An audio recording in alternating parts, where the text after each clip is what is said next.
Excellency, Chancellor Scholz, Vice Chancellor Dr. Robert Habeck, Bharat सरकार के मंत्रीगण, Asia Pacific committee of German business के chairman doctor Bush, Bharat, Germany और Indo Pacific देशों के इंडस्ट्री लीडर्स, देवी और सज्जनों, नमस्कार, गुटन टाग। साथियों, आज का दिन बहुत विशेष है। मेरे मित्र चांसलर शोल्ज चौथी बार भारत आए हैं। पहले मेयर के रूप में और 3 बार चांसलर बनने के बाद उनका यहां आना भारत जर्मनी संबंधों पर उनके फोकस को दिखाता है। 12 साल के बाद भारत में Asia Pacific conference of German business का आयोजन हो रहा है। एक तरफ यहां सीईओ की फोरम की बैठक हो रही है, दूसरी तरफ हमारी नौसेना साथ में अभ्यास कर रही है। गोवा में German naval ships port call पर है और अब से थोड़ी ही देर में भारत और जर्मनी के बीच 7वें इंटर गवर्नमेंटल कंसल्टेशन का भी आयोजन होना है। यानी हर कदम, हर मोर्चे पर भारत और जर्मनी की दोस्ती गहरी हो रही है। साथियों, ये साल भारत जर्मनी स्ट्रैटेजिक पार्टनरशिप का 25वां वर्ष है। अब आने वाले 25 वर्ष इस पार्टनरशिप को नई बुलंदी देने वाले हैं। हमने आने वाले 25 वर्षों में विकसित भारत का एक रोडमैप बनाया है। मुझे खुशी है कि ऐसे महत्वपूर्ण समय में जर्मन कैबिनेट ने focus on India document release किया है। विश्व की 2 सशक्त डेमोक्रेसीज, विश्व की 2 लीडिंग इकोनॉमीज साथ मिलकर कैसे फोर्स फॉर ग्लोबल गुड बन सकती हैं, फोकस ऑन इंडिया डॉक्यूमेंट में उसका ब्लूप्रिंट है। इसमें स्ट्रैटेजिक पार्टनरशिप को होलिस्टिक तरीके से आगे बढ़ाने की अप्रोच और कमिटमेंट साफ दिखता है। खास तौर पर भारत की स्किल्ड मैन पावर पर जर्मनी ने जो भरोसा जताया है वो अद्भुत है। जर्मनी ने स्किल्ड भारतीयों के लिए हर वर्ष मिलने वाले वीजा की संख्या 20,000 से बढ़ाकर 90,000 करने का फैसला किया है। मुझे विश्वास है कि इससे जर्मनी की ग्रोथ को नई गति मिलेगी। साथियों, हमारी आपसी व्यापार $30 बिलियन से अधिक के स्तर पर पहुंच चुका है। आज एक तरफ सैकड़ों जर्मन कंपनियां भारत में हैं, तो वहीं भारतीय कंपनियां भी तेजी से जर्मनी में अपनी प्रेजेंस बढ़ा रही हैं। आज भारत डायवर्सिफिकेशन और डी रिस्किंग का सबसे बड़ा केंद्र बनता जा रहा है।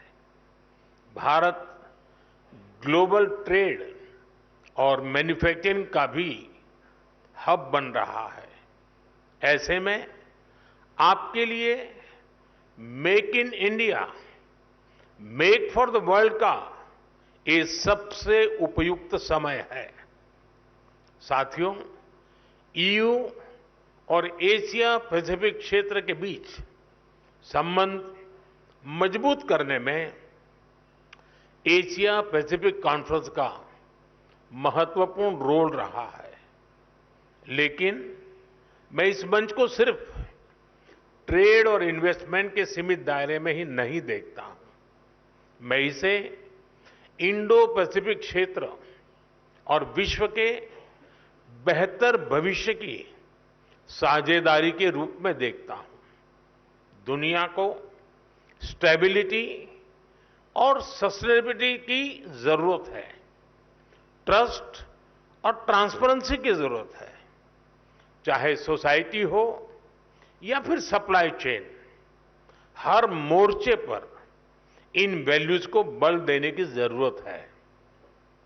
इनके बिना कोई भी देश, कोई भी रीजन अपने बेहतर फ्यूचर की कल्पना नहीं कर सकता।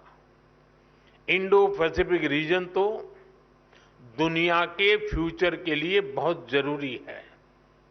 ग्लोबल ग्रोथ हो, पॉपुलेशन हो, स्किल्स हो, इस रीजन का कंट्रीब्यूशन और पोटेंशियल दोनों बहुत व्यापक है। इसलिए इस कॉन्फ्रेंस का महत्व और भी बढ़ जाता है। फ्रेंड्स, भारत की जनता एक स्टेबल पॉलिटी और प्रिडिक्टेबल पॉलिसी इकोसिस्टम को बहुत महत्व देती है। यही वजह है कि 60 साल बाद एक सरकार को लगातार थर्ड टर्म मिला है। भारत की जनता का ये ट्रस्ट बीते एक दशक में रिफॉर्म, परफॉर्म, ट्रांसफॉर्म वाली गवर्नेंस के कारण मजबूत हुआ है। जब देश का सामान्य नागरिक ये सोच रहा है, तब आप जैसे बिजनेस के लिए, आप जैसे इन्वेस्टर्स के लिए भारत से बेहतर स्थान क्या हो सकता है।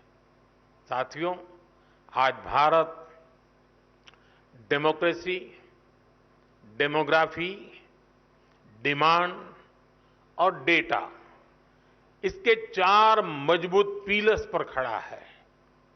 टैलेंट, टेक्नोलॉजी, इनोवेशन और इंफ्रास्ट्रक्चर भारत की ग्रोथ के टूल्स हैं। इन सभी को ड्राइव करने वाली एक और बड़ी ताकत आज भारत में है।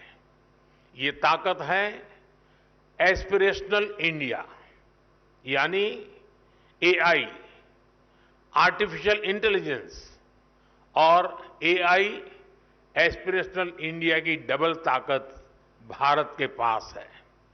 और एस्पिरेशनल इंडिया को हमारा यूथ ड्राइव कर रहा है। बीती सदी में डेवलपमेंट को मुख्यतः नेचुरल रिसोर्सेज ने गति दी थी। 21st सेंचुरी को ह्यूमन रिसोर्स और ह्यूमन इनोवेशंस गति देने वाले हैं। इसलिए भारत अपने यूथ की स्किल्स और टेक्नोलॉजी के डेमोक्रेटाइजेशन पर बहुत फोकस कर रहा है। साथियों, भारत भविष्य की दुनिया की जरूरतों के लिए आज काम कर रहा है। हमारा मिशन एआई हो, हमारा सेमीकंडक्टर मिशन हो, मिशन क्वांटम हो, मिशन ग्रीन हाइड्रोजन हो, स्पेस टेक्नोलॉजी से जुड़े मिशन हो, डिजिटल इंडिया का मिशन हो, इन सभी का लक्ष्य दुनिया के लिए बेहतरीन और विश्वसनीय समाधान देना है। आप सभी साथियों के लिए इन क्षेत्रों में इन्वेस्टमेंट्स और कोलैबोरेशंस की अनेक संभावनाएं हैं। साथियों, भारत हर इनोवेशन को एक शानदार प्लेटफॉर्म और बेहतरीन इंफ्रास्ट्रक्चर देने के लिए कमिटेड है। हमारा डिजिटल पब्लिक इंफ्रास्ट्रक्चर, नए स्टार्टअप्स और इंडस्ट्री 4.0 के लिए अनंत संभावनाओं के द्वार खोल रहा है। आज भारत अपने फिजिकल इंफ्रास्ट्रक्चर को पूरी तरह से ट्रांसफॉर्म करने में जुटा है। रेल, रोड, एयरपोर्ट और पोर्ट में रिकॉर्ड इन्वेस्टमेंट किया जा रहा है। इसमें जर्मन और इंडो पैसिफिक रीजन की कंपनियों के लिए अनेक संभावनाएं हैं। मुझे खुशी है कि रिन्यूएबल एनर्जी को लेकर भारत और जर्मनी मिलकर काम कर रहे हैं। पिछले महीने ही गुजरात में जर्मनी के साथ मिलकर चौथा global renewable energy investors meet आयोजित किया गया है।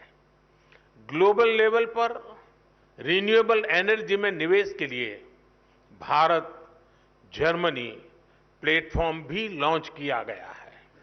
मुझे उम्मीद है कि ग्रीन हाइड्रोजन इकोसिस्टम की जो संभावनाएं भारत ने बनाई है, उसका फायदा भी आप जरूर उठाएंगे। साथियों, भारत की ग्रोथ स्टोरी से जुड़ने का यही समय है, सही समय है, जब भारत का डायनेमिज्म और जर्मनी का प्रिसिशन मिलता है, जब जर्मनी की इंजीनियरिंग और भारत का इनोवेशन मिलता है, जब जर्मनी की टेक्नोलॉजी और भारत का टैलेंट मिलता है, तब इंडो पैसिफिक के साथ साथ पूरी दुनिया का बेहतर भविष्य तय होता है। साथियों, आप बिजनेस वर्ल्ड से जुड़े हैं। आपका तो मंत्र होता है, when we meet we mean business. लेकिन भारत आना सिर्फ बिजनेस ही नहीं होता।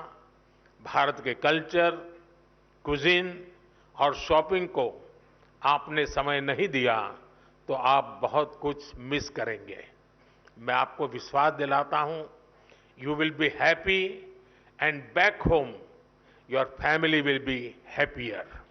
ये कॉन्फ्रेंस और भारत में आपका स्टे दोनों मंगल हो, इसी कामना के साथ आप सभी का